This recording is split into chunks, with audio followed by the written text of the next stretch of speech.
Bienvenidos a Creer y Comprender. Contenido actual para la defensa de nuestra fe en la vida práctica cotidiana.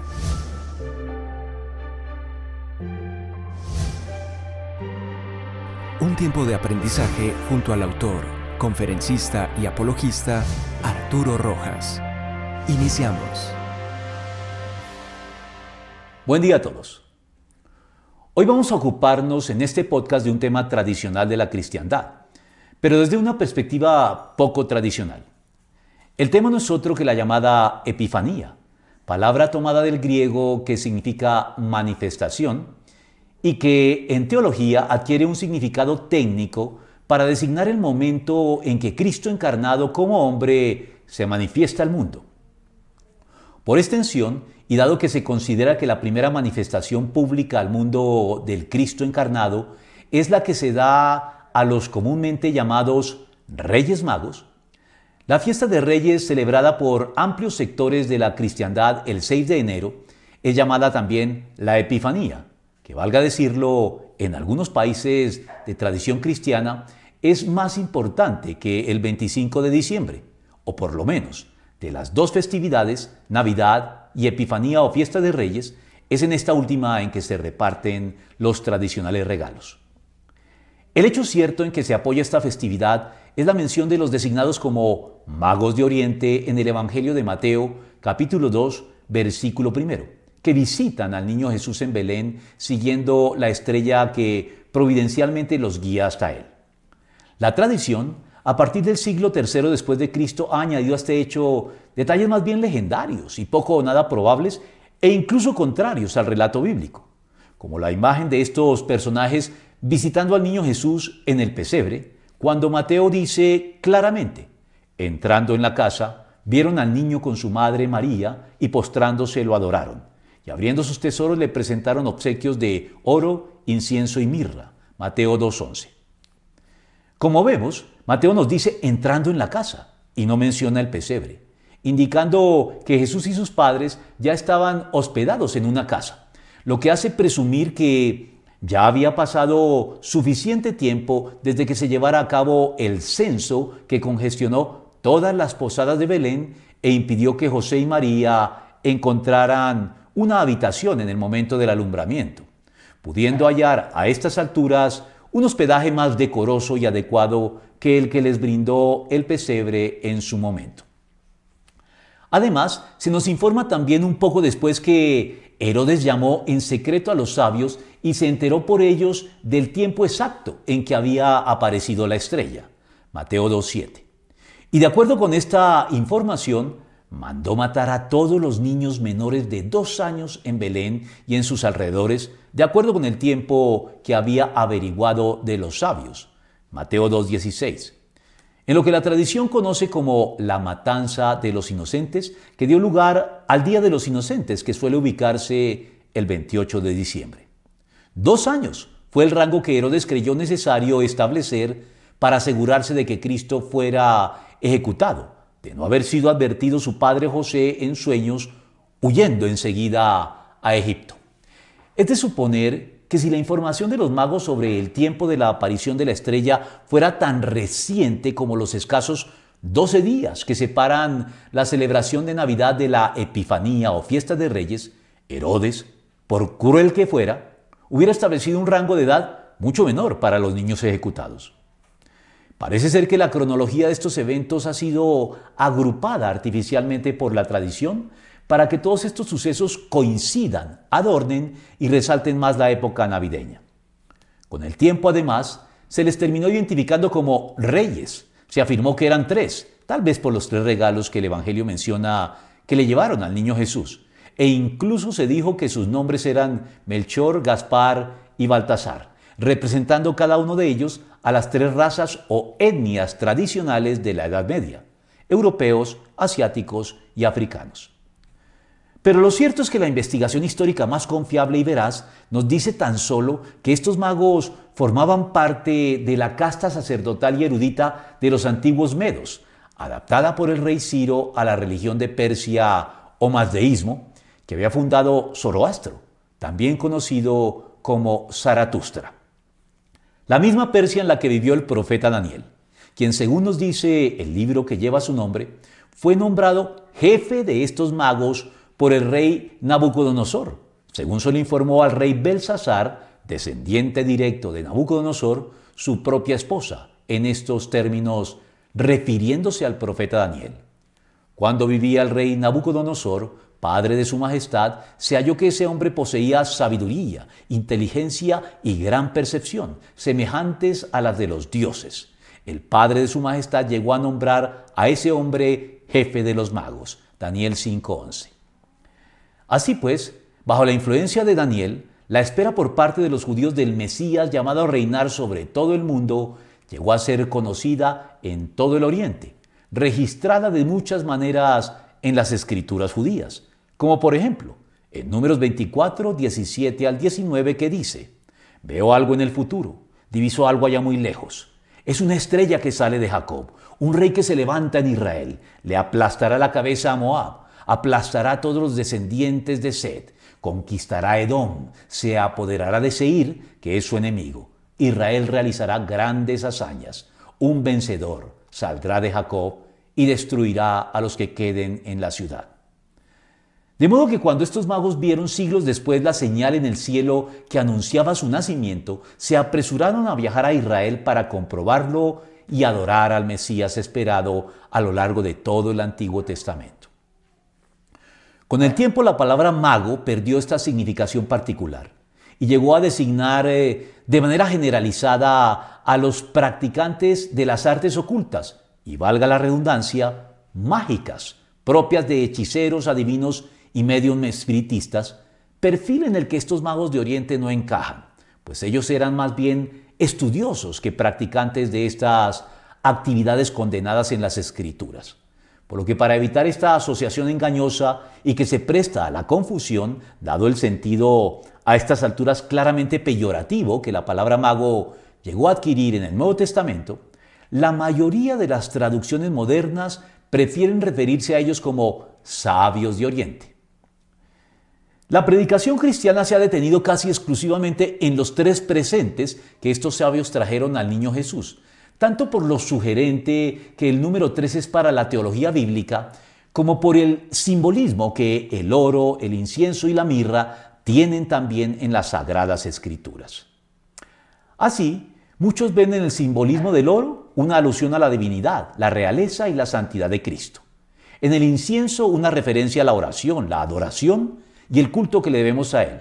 Y en la mirra una manera de evocar el sufrimiento y el dolor de Dios en la pasión de Cristo. También se afirma que estos tres presentes apuntan a la Trinidad, en la que el oro sería el Padre, la mirra el Hijo y el incienso el Espíritu Santo. Hilando cada vez más delgado, se sostiene que estos presentes nos recuerdan el triple ministerio de Cristo como Rey, el oro, sacerdote, el incienso, y profeta, la mirra, o también los tres elementos que constituyen la condición humana: el espíritu, el oro, el alma, el incienso, y la mirra, el cuerpo, e incluso los tres componentes del alma humana: la mente, el oro, las emociones, el incienso, y la voluntad, la mirra. Y ya entrados en gastos, estos presentes señalarían las tres formas de rendir culto a Dios, a saber, la adoración, el oro, la oración, el incienso, y la alabanza, la mirra. O incluso los pasos de la oración: buscar, el oro, llamar, el incienso, y pedir, la mirra. Por último, se suelen señalar también estos tres presentes como los aspectos de la relación del creyente con Dios así. La condición de hijos estaría representada por el oro, la de siervos por el incienso y la de amigos por la mirra. Como puede verse, estos tres presentes son muy sugestivos e inspiradores, y como tales están abiertos a la imaginación y a la especulación como una forma de recordar aspectos muy variados y legítimos de la experiencia y la vivencia cristianas, que pueden ser muy útiles y necesarios, pero que, en estricto rigor, no guardan la relación de correspondencia con el oro, el incienso y la mirra que se les ha querido imponer de forma un poco forzada en la predicación cristiana. Y justamente, aprovechando que este no es un sermón sino un podcast, en lo que resta de él deseo más bien llamar la atención a un aspecto desatendido en relación con estos bien llamados sabios de Oriente. el que tiene que ver con la sabiduría que se les atribuye. Porque siendo formalmente gentiles o paganos, al no formar parte del pueblo de Dios, estos personajes son calificados, no obstante, como sabios, de donde podemos concluir que la sabiduría no es un patrimonio exclusivo del pueblo de Dios. No podría serlo, por varias razones. En primer lugar, porque a todos los hombres en todas las épocas y lugares de la historia, Dios les ha otorgado el don de la palabra.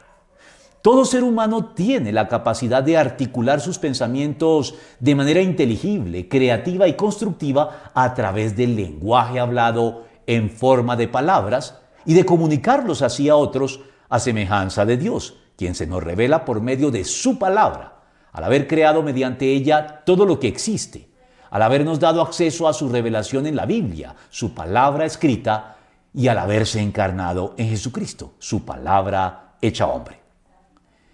El don de la palabra proviene pues de Dios y no discrimina a nadie, pues es parte de la imagen y semejanza divina plasmada por Dios en todos los seres humanos sin excepción, no solamente en quienes constituyen su pueblo, llámense judíos o Iglesia de Cristo.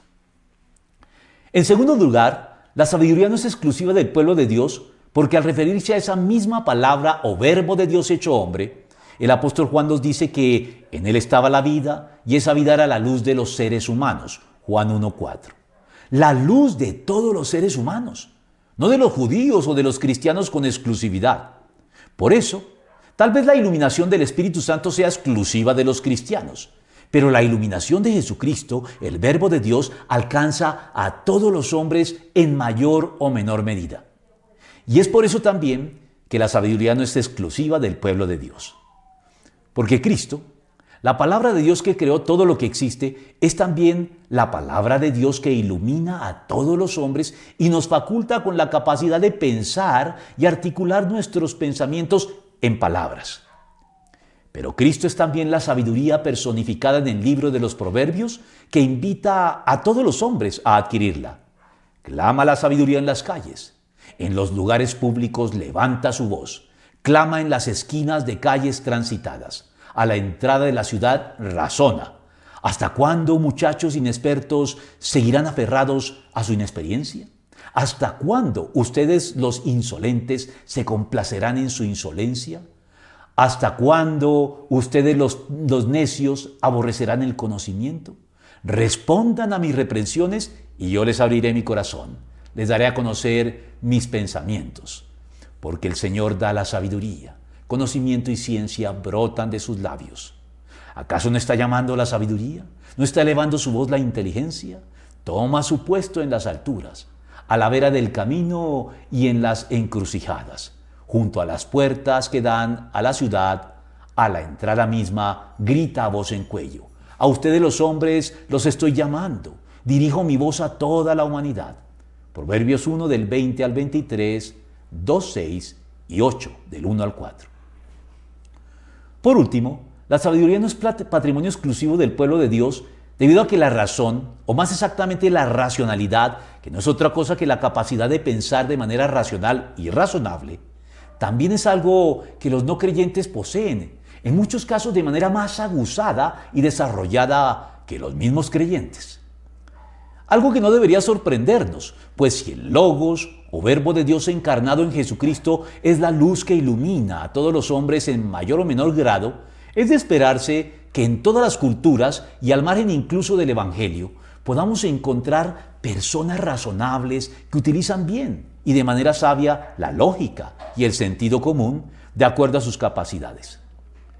De hecho, el término griego logos referido a Cristo, traducido comúnmente como verbo o también como palabra, de tal manera que el primer versículo del Evangelio de Juan podría leerse de este modo: en el principio era la palabra, y la palabra era con Dios, y la palabra era Dios, significa igualmente razón o lógica.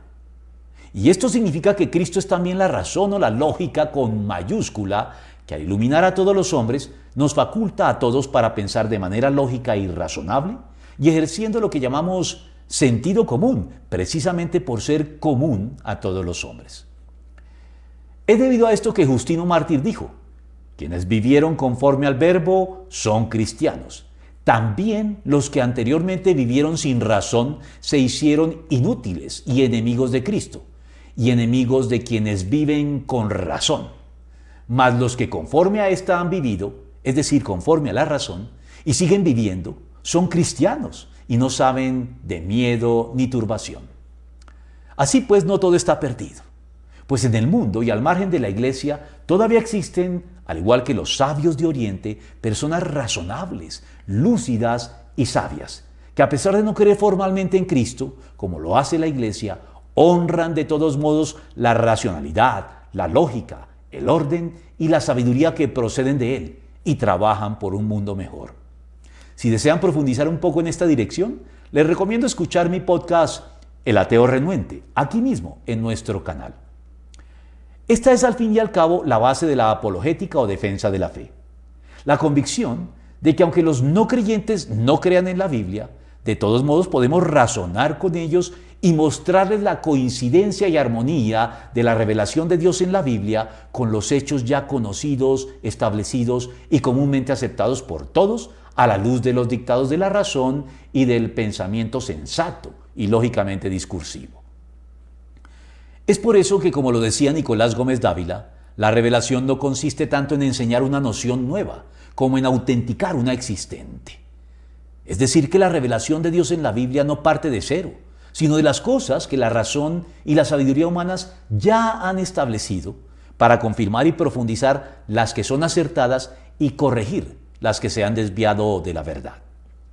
Y si bien es cierto que en el propósito de llegar a relacionarnos con Dios correctamente como lo establece el Evangelio, el conocimiento natural que nos brinda la razón y la sabiduría del mundo será siempre mínimo y como tal inferior en cuantía, en extensión y en profundidad a los que se nos revelan en la Biblia, al punto de no alcanzar por sí solos para conducirnos a la salvación en Cristo y al conocimiento personal del Dios vivo y verdadero. En el peor de los casos, nos deja sin excusa delante de Él, pues mediante este conocimiento o sabiduría natural sabemos de todos modos lo suficiente de Dios como para no poder ignorarlo impunemente. Está bien debido a que la sabiduría no es un patrimonio exclusivo del pueblo de Dios, que los científicos y filósofos no creyentes e incluso ateos pueden no obstante acertar en muchos de sus descubrimientos, afirmaciones y planteamientos.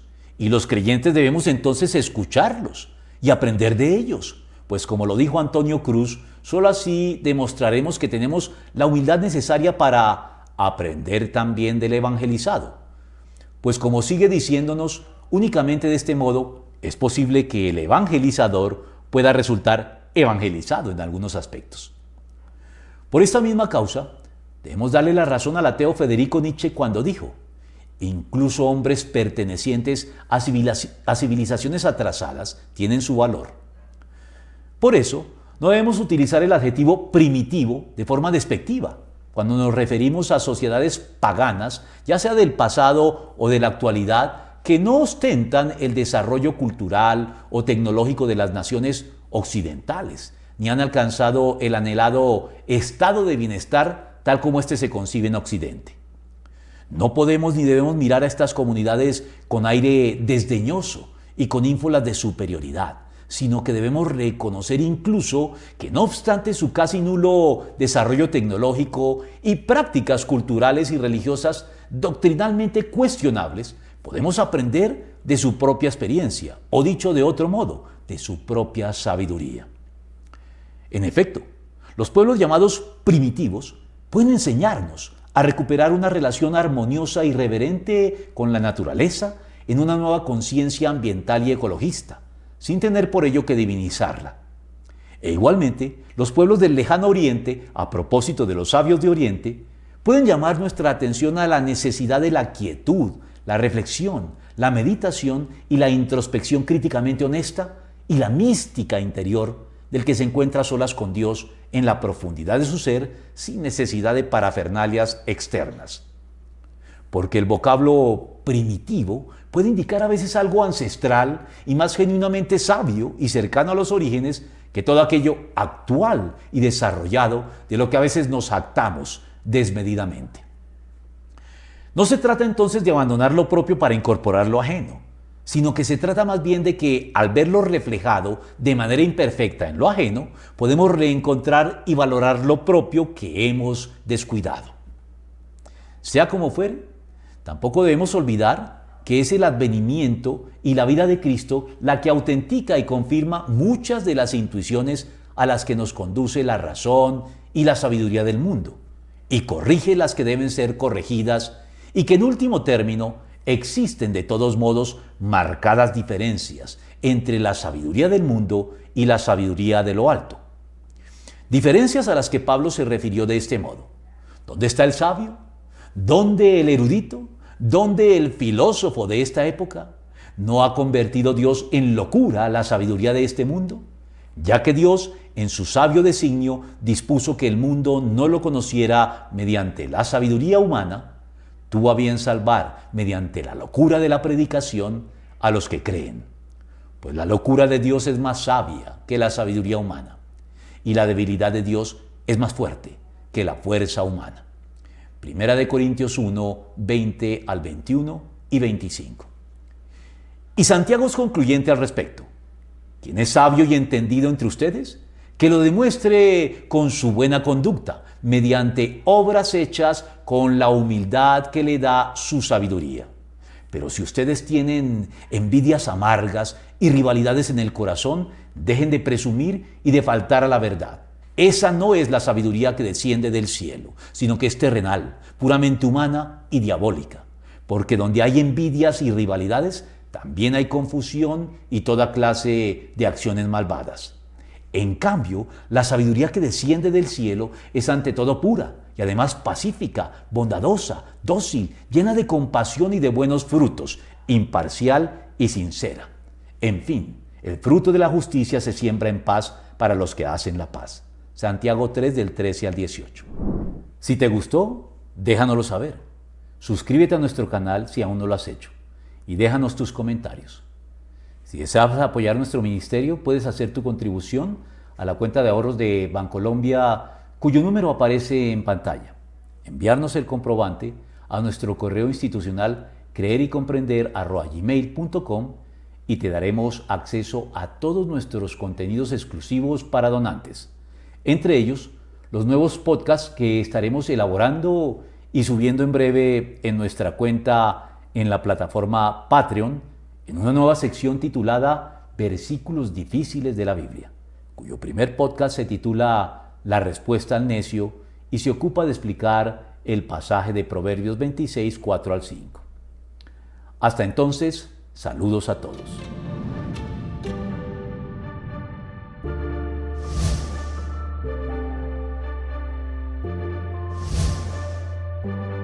Confiamos en que este tiempo de aprendizaje te haya sido de provecho.